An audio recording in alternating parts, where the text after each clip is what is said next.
Hola, ¿qué tal? Donc, je vais vous faire une vidéo pour vous parler du match de l'équipe de France hier soir au Stade de France face à l'Islande. Donc, en premier, je vais analyser le match de l'Islande et en deuxième, celui de l'équipe de France. Donc, le match de l'Islande en première mi-temps et en deuxième mi-temps d'ailleurs, on a vu une équipe qui a joué très très bas, qui a cherché à défendre et procéder par contre-attaque, voire par attaque placée et surtout dans les coups de pied arrêtés et les longues touches. Je pense que c'était vraiment leur procédé. Donc en première mi-temps, ils ont assez bien défendu, même s'il y a eu quelques espaces pour les Français, mais globalement, ils ont bien défendu durant cette première mi-temps. En attaque, on n'a pas vu grand-chose finalement. Ils ont eu très peu d'occasions. Et durant tout le match, ils ont eu très peu d'occasions d'ailleurs. Donc voilà sur ça. Au milieu de terrain, le milieu de terrain a défendu, donc on peut pas vraiment analyser concrètement le match du milieu de terrain. Donc on a vu une équipe d'Islande qui a vraiment joué regroupée derrière et qui a cherché à procéder par contre-attaque comme je l'ai dit. En première mi-temps, ça a globalement bien tenu. Ils ont fait une première mi-temps respectable. En deuxième, dès qu'ils ont concédé ce deuxième but, ils ont craqué totalement en défense et là, ça a commencé à avoir des gros espaces et à permettre à l'équipe de France de pouvoir les exploiter.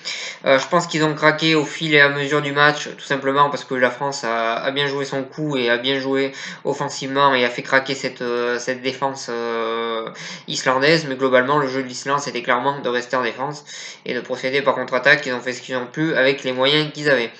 Donc voilà sur ça. Ensuite, pour en revenir au match de l'équipe de France, bon match. Offensivement en première mi-temps, on les a un peu moins vus, mais on a senti qu'ils essayaient de faire craquer la défense et que ça a mis du temps à la faire craquer, ce qui est à peu près normal et ce qui se fait couramment dans les matchs comme ça en général. Donc voilà sur ça, ils ont mis un peu de temps à faire craquer cette défense, mais ils l'ont fait bien craquer. Offensivement, on a vu des belles choses hier côté français. Giroud qui marque un but, qui dépasse Trezeguet au nombre de buts en équipe de France. Alors je comprends pas trop les comparaisons, mais honnêtement, pour moi, Trezeguet est meilleur que Giroud. Après, Trezeguet, quand il était en équipe de France, il a quand même très souvent été remplaçant, alors que Giroud, ça fait quand même assez longtemps qu'il est titulaire. Donc, on compare un joueur titulaire à un joueur remplaçant en équipe de France. Donc, forcément, qu'il lui passe devant, c'est pas illogique non plus. Qu'il passe devant Zidane, c'est pas illogique non plus, parce que Zidane est un milieu de terrain. Par contre, faut féliciter Giroud pour le nombre de buts qu'il marque en équipe de France, parce qu'il est à l'heure actuelle le troisième meilleur buteur de l'histoire de l'équipe de France, et pour ça on peut que le féliciter et lui dire bravo.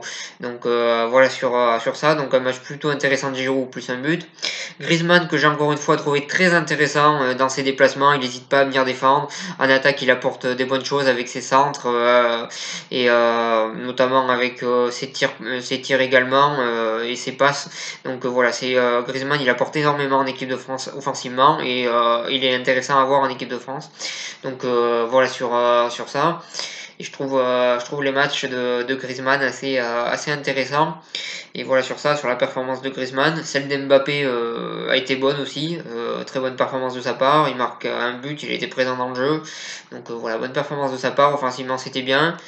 Au milieu de terrain, c'était bien aussi. On a un Pogba qui fait des très très bons matchs en ce moment avec l'équipe de France. Depuis la Coupe du Monde, il est vraiment intéressant, Pogba. Au milieu de terrain, il est présent, il donne des bons ballons vers l'avant, il défend bien, donc voilà, il fait des bons matchs, Pogba. C'est à souligner, il est intéressant.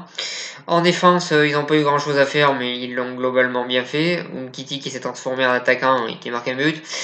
Voilà, ils n'ont pas eu grand chose à faire, mais ils l'ont plutôt bien fait. J'ai trouvé que Kurzawa s'est bien battu. Voilà sur ça. En défense, c'était bien, même s'ils n'ont pas eu grand chose à faire.